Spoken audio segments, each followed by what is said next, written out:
In this video, I'm going to show you how to drive economically. It's currently April 2020 and the country, the UK, is still in lockdown. But this is an essential journey I've had to make. I've just been somewhere, I'm now on my way back, and I've decided to rig up some cameras to show you how to drive economically. And there's one thing you want to bear in mind if you're trying to be economical and save fuel, and that is speeding up and slowing down is the enemy. And that's because if you slow down, although you save fuel when you slow down, it just means you've got to speed up again. And speeding up is where you really lose your fuel. So trying to maintain a steady speed is your first objective. Normally on this journey, I get between 43 and 47 miles to the gallon. It's quite an economical journey, as I generally only tend to get about 40 miles to the gallon out of this car. And during lessons, I get 35 because you do use more fuel on driving lessons. The car is a Seat Leon 1.4 turbo petrol. Officially, it's got 140 PS or metric horsepower and 250 newton meters of torque. But when I had it dynoed recently, and it's got 160,000 miles on the clock now, it actually has closer to 150 horsepower and 300 newton meters of torque. I'm going to set myself a tall order for this car and this engine. I'm going to try and go plus 50 miles to the gallon. Maybe 55? No, let's make it 56. 56 miles to the gallon is my target on this journey. Wish me luck. I've reset my trip computer, so it's reading, well, it's not reading anything at the moment for the average consumption in miles per gallon. I'm going to show you the constant miles per gallon, not that way, that's range. Here's consumption. This will show you what I'm constantly getting, and I'm going to show you also the average throughout this journey so you can see how I'm doing. Let's get started. To be economical, you need to change up your gears as early as possible. So I'm changing up at the moment at about 1,500 RPM. It means you can't accelerate as quickly, but it saves you fuel, which is the goal of this journey. And it's 7:18 in the morning on a Sunday. There really is no one around at the moment. Some cars may not cope with you changing up that early, so change up as early as you can. This car will cope with 1,500 RPM. Some, you probably need to take it to closer to 2,000. Another way to save fuel is not to use the brake very much. Instead, come off the gas and let the car slow itself down towards the bend or towards the junction. Because when you are off the gas, and this is really important to know, you don't use any fuel in a modern car. The computer cuts fuel until you get down to about 1,200 RPM or 1,100 RPM when the fuel starts to get reintroduced again to make the car smooth and to stop it from stalling. Therefore, coming off the gas when you need to slow down and not using the brake means the entire time you're doing that, the entire time you're off the gas like I am now, you're using zero fuel. And I can show you that now. I'm going to put it onto the constant consumption there, doing 60 odd to the gallon there. Off the gas now to come down to this 30 mile an hour zone. I'm using no fuel. It's gone completely blank there, using no fuel at all. Now I'm down to about 30. I'll reintroduce the gas, go down the 5th gear, which is about the highest gear I can economically use. At 30 miles an hour in this car. Off the gas again. I'm actually having to use the brake now because I can't see, so I had to brake there. Couldn't see past the parked car. I'm going to avoid the brake as much as possible on this journey and try and let the engine slow me down just by coming off that gas pedal and using no fuel during that process. That's going to really help me reach my target of 56 miles to the gallon, which is probably a little bit foolish. I'm not so sure if I'm going to make that. What am I at the moment? 48 to the gallon, apparently. Doing pretty well, actually, to begin with. I'll show you that now. There it is, 49 to the gallon, 49.6. I've got another one over here which tells me as well, so I can see there. Nearly at 50 already, but I've got some faster roads to come, and I'm going to use some more fuel there. Got another junction coming up now, so I'm going to come off the gas now. I'm off the gas now, just letting the car slow itself down really gradually. And as I'm doing that, as you can see, go the right way on that thing, using no fuel whatsoever, indicating having to use brake now because I've not slowed down enough. Down to 2nd gear to make the turn. Again, pulling away, changing up at about 1,500 RPM and accelerating gently to use less fuel. Hard acceleration uses significantly more fuel.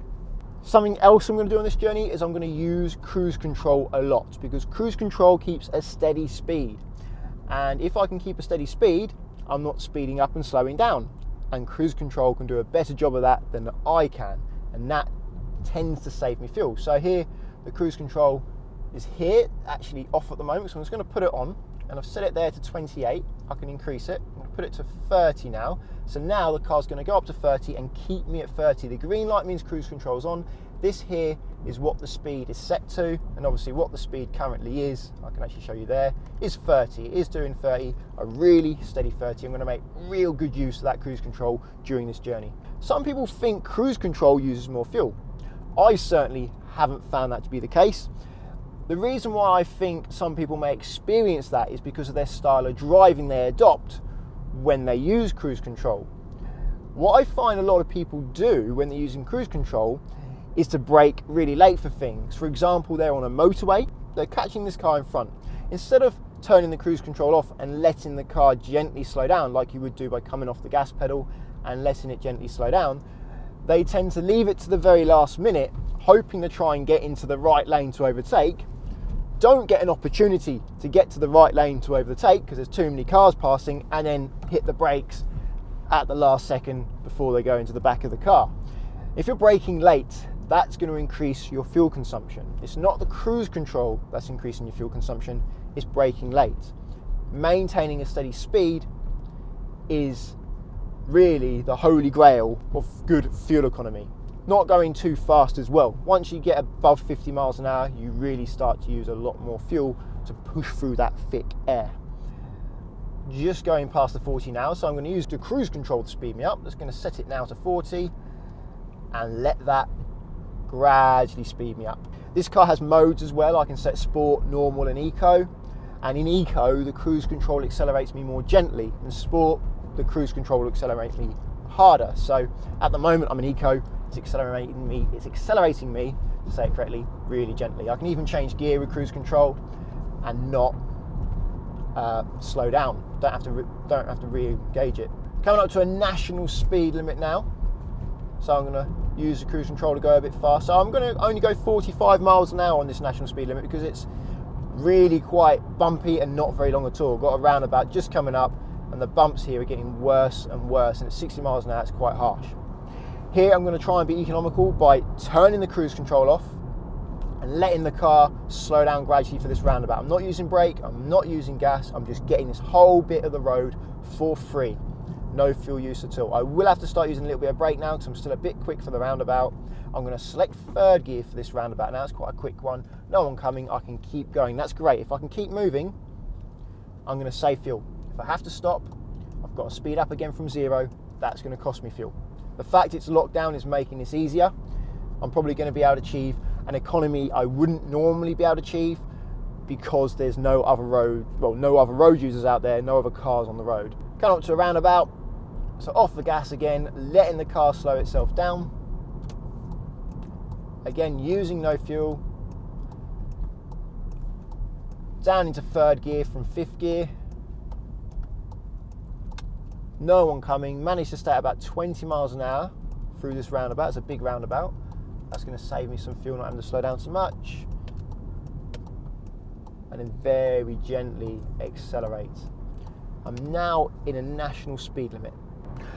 A lot of people comment that I put my foot under the brake pedal on my videos, and when I use cruise control, yes I do, because there's nowhere else to put it.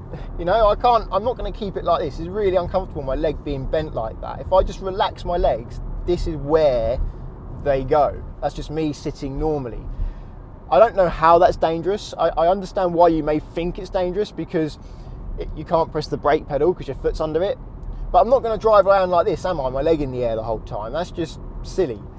And I'm not going to use my left foot to brake. That's also not really practical in this scenario. I'm just going to do that. And yeah, it really doesn't take me really much longer at all to get to the brake from there than it does from the gas.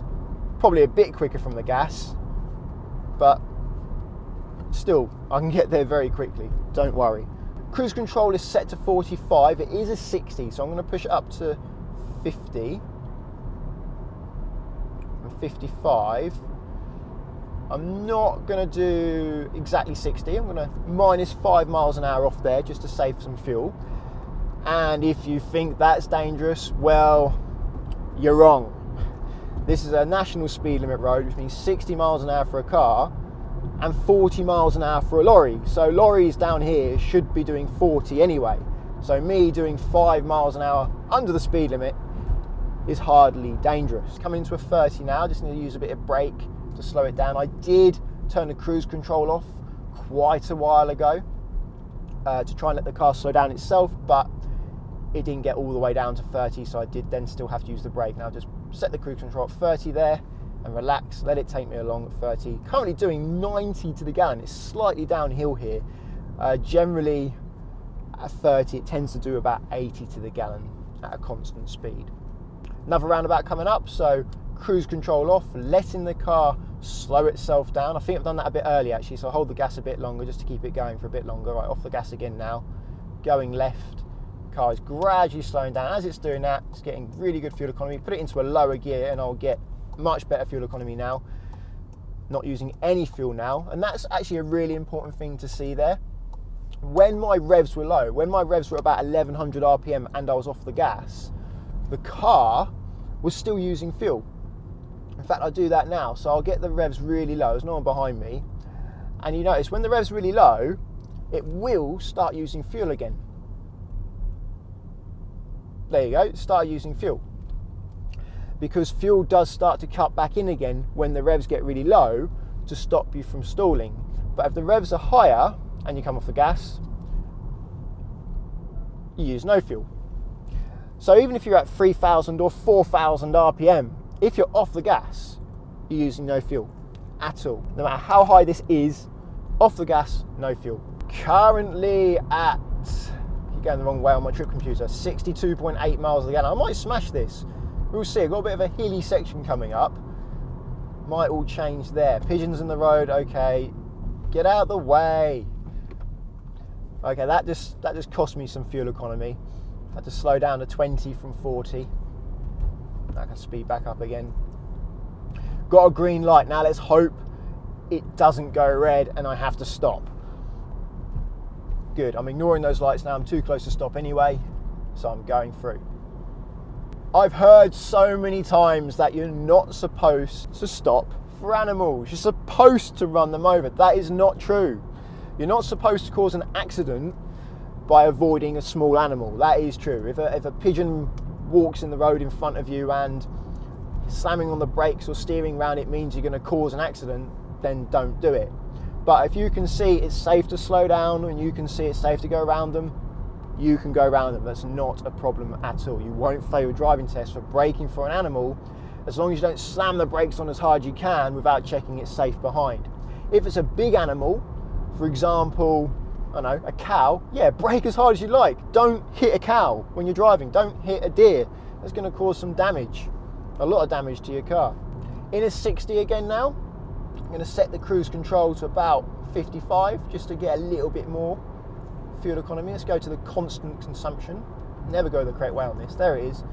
Currently doing about 40 to the gallon because it's speeding up a bit. Going downhill now. As I go down this hill, you'll see the fuel economy rise.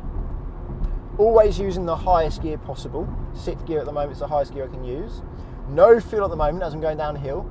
The cruise control has actually cut all power because it doesn't need to use power to keep me going down that hill. The gravity's doing it. Now I'm going uphill. Cruise control is having to give loads of gas to get me up this hill to maintain 55 miles to the gallon. Sorry, 55 miles per hour, which is why I'm only getting in the 20s now, miles per gallon, 20, whatever it was, up that hill. I know after this bend, it goes to 40, then it goes to 30. So I'm going to turn the cruise control off now and just let the speed gradually go down. If this starts using fuel again, I will go down a gear. I'm going to have to use a little bit of brake just to get it down to 40 in time. There it is, and a 30 just ahead, staying off the gas, letting it slow itself down. Maybe a little bit of brake. Down into 5th gear because I find 5th gear to be the most economical gear in this car at 30 miles an hour. You can use 6th, but it's a bit less economical. It's struggling a little bit in 6th in this car. Cruise control again at 30 to keep me at a good constant speed. Coming out nice and early to see past this truck, so I know, or van, whatever you want to call that thing. And the traffic lights, please don't change. I'm going to ignore the lights. Now I'm too close to ignore. I'm just going through, even if they go to amber. Got away with that. This is actually going to be quite a good drive for economy, I think, because I haven't had to stop at all, really. A couple of pigeons made me slow down, but the lights have all been green. 62 to the gallon currently, 62.1. I'm starting to think I should have set myself a higher target. Considering I normally get 45-ish on this journey, I could be saving myself quite a bit of money just by driving like this, but it is boring. Don't think I want to do it all the time. Try not to be dangerous when you're being economical. Not stopping is how you save fuel. So if you take this to the nth degree and avoid stopping when you really should be stopping, you're probably going to be dangerous. Coming up to a national speed limit again. This one is a 70 because dual carriageway. So I'm just going to let the cruise control do the job, building it up. Put it at 60 to begin with. I'll show you the speed so you can see how it accelerates there. So it's bringing me up nice and gradually. I'm going to go up to 6th gear now. It's great cruise control, this one, because I can change gear and the cruise control does stay on and carries on taking me to the speed I wanted. And I'm not going to go more than 60 on this road. It is a 70 technically because it's dual carriageway, but I'm trying to be economical and there's really no need to do 70. On this road for a lorry, the speed limit's 50. So it's not like I'm driving so slow it's dangerous. In fact, there's a cyclist up ahead on this technically 70-mile-an-hour road. You get them quite often down this bit here. If you see a cyclist on a road like this, just move to the outside lane or the right lane, whatever you want to call it, the fast lane, the overtaking lane. Choose your words. As early as you can, move over as early as you can so you don't get stuck behind the cyclist and end up slowing down to about 15 miles an hour on what is quite a fast road. That is dangerous. That's a dangerous speed on a road like this, not 60. Cruise control off again. I know there is a 50 round this bend and some traffic lights, so I'm going to let the engine slow me down to 50 miles an hour. No fuel used at the moment. Back on with the cruise control to keep me at 50. Where's my consumption? When do I ignore these traffic lights now? I'm going to ignore them now. Good, right. Another green one, done. Still some traffic lights to come, but I've got them all green so far, no red. Currently at 60 to the gallon. Losing my voice there. It's very early in the morning, I'm not used to talking at this time. And my constant consumption is a bit downhill here. It is in the 60s at this speed, but which is showing you it's less economical to go fast. If I was doing 30 down this hill, it would be like 90 or even 100 miles to the gallon. Another set of traffic lights. Really downhill now, getting over 100 miles per gallon, ignoring the traffic lights now. And I'm going to try not to use the brake to stop at this roundabout. I'm going to try and let this hill do all the slowing down for me. So cruise control off now. I'm still speeding up, well not speeding up, staying at a steady speed down that hill. And I'm going uphill now. I've got a 30, I've got to stay within the law. I'm going to have to use the brake. It's not slowing down enough. I have to use the brake now to get it to 30 by the 30 sign. There we go. And staying off the gas now all the way there. We're starting to use fuel, so go down a couple more gears. That'll stop it using fuel again. There we go. In the 3rd gear, I can stay in 3rd gear. You can see it's empty. Left at this roundabout and left at the next one. This is empty as well. And because there's no cars, I don't have to stop, which is why I'm actually getting much better economy than I thought I'd possibly be able to get. I thought 56 was a tall order, but I'm actually at 63. Slowing down for this roundabout a little bit with the brakes. I saw a car coming, but he's not coming this way, so I didn't have to stop in the end. And changing up the gears as early as I can. It's quite a good car, quite a good engine for that. You can keep the revs super low, and it does pull me along without any fuss. Downhill now, so I'm not going to be able to come off the gas to slow down. I'm going to have to use the brake because this hill will just make me maintain my speed. Down in the 3rd gear again. No one coming, so I can carry on around about 20-ish miles an hour on the roundabout. Very gently accelerating again. Currently driving up a steep hill and accelerating, which is the worst for economy. That's why I'm getting 20 to the gallon. getting near 30, still getting 20 to the gallon or 22 to the gallon. Maintaining 30 now, just put the cruise control on. Hopefully my fuel economy will go up a little bit. And now the hill's starting to finish, it's starting to round off. Still uphill a little bit here. And I'm not going to be able to make good use of the downhill bit afterwards, unfortunately, because there's a junction just after it, so I'm going to have to use the brake instead of just being able to maintain my speed down the hill, getting that bit of road for free without any fuel usage. I'm on the brake now just so I get downhill. It's a bit of a shame, but my fuel economy figure is doing pretty damn well, so I'm not upset at all. No way to do this roundabout safely at speeds. Have to slow right down there to about 4 miles an hour. As I say, don't be dangerous by trying to maintain your speed even when it's unsafe. Do please slow down if you need to. Okay, just pulling into home now, and it's not over until I've finished parking, but I think I have done it. Beat the target.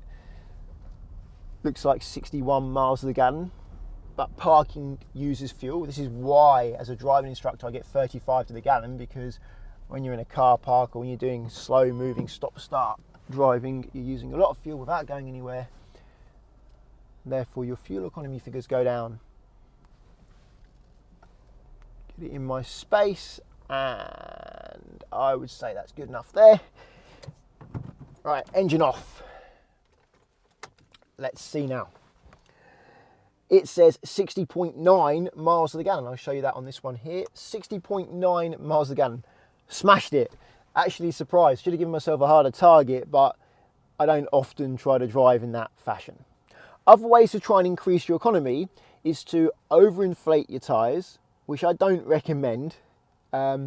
Take anything out of the car that's not necessary to make it lighter, which I do recommend. That's a good idea, but obviously you need certain things with you. And to make sure you don't have like a roof rack on your car or your learner box if you're a driving instructor. Like I took my L learner box, the roof box, I call it my hat, off the top of the car. Well, I've had it off the top of the car for a while now because I've been in lockdown unable to teach. But when I'm trying to be a bit more economical, I will take that off the top of the car to save fuel. Obviously I don't do that when I'm doing lessons, but when I'm driving. However, I do remember reading an article many years ago in Auto Express, and they actually put these to the test. They went round a circuit and they tested it with a car, heavy, light, overinflated tyres, underinflated tyres, correct. They did all sorts of things to test these theories, and it was minuscule. In fact, the one that surprised me the most was the tyres. Severely underinflated tyres, not unsafe, but say quite a bit lower than they should be. I think it was about 20 psi or something. It made like 1% difference to the fuel economy. So I don't recommend overinflating your tyres. You're not going to get as good use out of those tyres. It's not going to grip the road as well. And obviously they're going to wear more quickly too. From memory, the thing that made the biggest difference was removing the roof rack. It was one of those big ones. They look aerodynamic, but they're like a big box you put on top of your car that you can put stuff in. That I think was around about the 5 or 6% mark, but this is many years ago I read this, so I may be wrong, but I do remember that being the most significant saving. Weight and tyres didn't actually seem to make that much difference at all. It may be worth noting that having a heavier car doesn't always cost you that much more fuel. Weight costs you more fuel when it comes to accelerating, so generally yes, you're going to be using more fuel if you have a heavy car. But if most of your journeys consist of motorway miles, it doesn't really matter because you're staying at a relatively constant speed and your car doesn't use any fuel keeping heavy weight at a constant speed. It's just getting it there. When you're at a constant speed, you're using fuel going against the wind or going against the air. So aerodynamics play more of an important role when you're at speed than weight does. To give you an idea of how to know how aerodynamic a car is, it's measured in CD, coefficient of drag.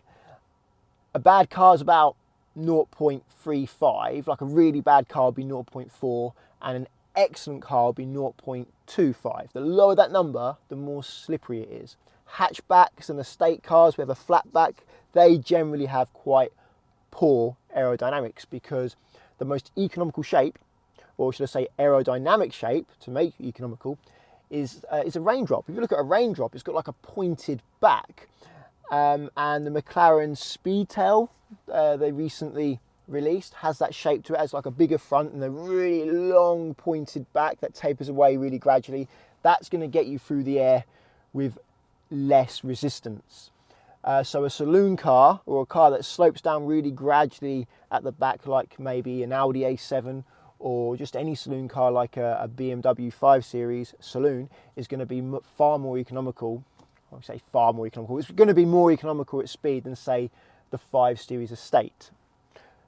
Something to consider if you're buying a car. Doing lots of long journeys at speed, maybe go for something a bit more aerodynamic.